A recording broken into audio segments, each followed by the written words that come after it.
Hello students, আমি Nitish sir জ্ঞানজ্যোতি coaching সেন্টারের পক্ষ থেকে তোমাদের প্রত্যেককে জানাই আরও একবার স্বাগত। তো স্টুডেন্টস, আজকে আমি তোমাদের সঙ্গে আলোচনা করব এনইপি 4 ইয়ার আন্ডার গ্র্যাজুয়েট প্রোগ্রামের অধীনস্থ যে সমস্ত ছাত্রছাত্রীরা বাঁকুড়া ইউনিভার্সিটির অধীনস্থ বিভিন্ন কলেজগুলোতে পড়াশোনা করছো তাদের জন্য আজকে মেজর পেপার 6 হিস্ট্রি নিয়ে কিন্তু আলোচনা করব। ক্লাসটি শুরু করার পূর্বে তোমাদেরকে বলে রাখি, আজকের যে আলোচনার বিষয় সেটা হচ্ছে সাকুলোত কারা, এই নিয়ে কিন্তু আলোচনা করব। তো তোমাদের বলবো, যারা এখনো আমাদের চ্যানেলটিকে সাবস্ক্রাইব করনি তারা অবশ্যই চ্যানেলটিকে সাবস্ক্রাইব করে পাশে থাকা বেল আইকন অল প্রেস করে দাও, যাতে নেক্সট টাইম থেকে কোনো ভিডিও আপলোড করলে তার নোটিফিকেশন তুমি সবার আগে পেতে পারো। এছাড়া তোমরা যারা ভাবছো যে অনলাইনে আমাদের ক্লাস জয়েন করবা, আমাদের কাছে কোর্স করবা, তারা সময় নষ্ট না করে যোগাযোগ করো আমাদের অফিসিয়াল নাম্বার 7076398606 নম্বরে অথবা 6295916282 নম্বরে। তোমাদের টোটাল কোর্স ফি যেটা রয়েছে বাঁকুড়া ইউনিভার্সিটির অধীনস্থ 4th সেমিস্টার 1199 রুপিস, কিন্তু আমরা পুরোটাই অফার দিচ্ছি। এটা দিতে হচ্ছে না তোমাদের, পুরো কোর্স ফি লাগছে 499 রুপিস এখন অ্যাডমিশন নিলে। তো দেরি না করে আজই যোগাযোগ করো আমাদের সঙ্গে এবং যুক্ত হয়ে যাও আমাদের অনলাইন ক্লাসে। চলো শুরু করছি আজকে তোমাদের ক্লাসটি। সাকুলোত কারা? দেখো, ফরাসি সমাজ ব্যবস্থার কথা যদি আমরা চিন্তা করি, ফরাসি সমাজ, তাহলে ফরাসি সমাজ কিন্তু 3টি সম্প্রদায়ে বিভক্ত ছিল। প্রথম সম্প্রদায়ভুক্ত ছিল যাজকরা, দ্বিতীয় সম্প্রদায়ভুক্ত ছিল অভিজাতরা এবং তৃতীয় সম্প্রদায়ভুক্ত ছিল কিন্তু সাধারণ মানুষেরা।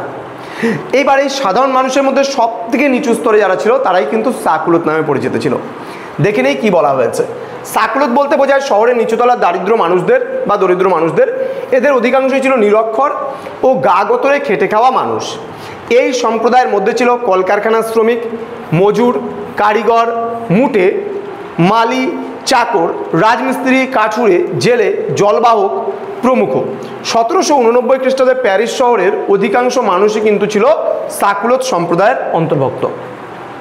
এইবার এই সম্প্রদায়ভুক্ত সাকুলোতরা, আমি একটু জাস্ট জিনিসটা বলে নেই, এরা শহরের ঘিঞ্জি এলাকায় নোংরা এবং অস্বাস্থ্যকর পরিবেশে থাকতো।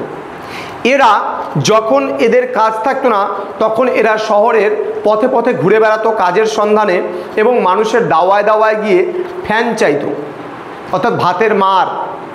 এই সমস্ত ঘরের মেয়েরা যখন পেটের খিদা মেটাতে নিজেদের দেহ পর্যন্ত বিক্রি করত, তাহলে এতটা কষ্টকর পরিস্থিতির মধ্যে এরা থাকতো।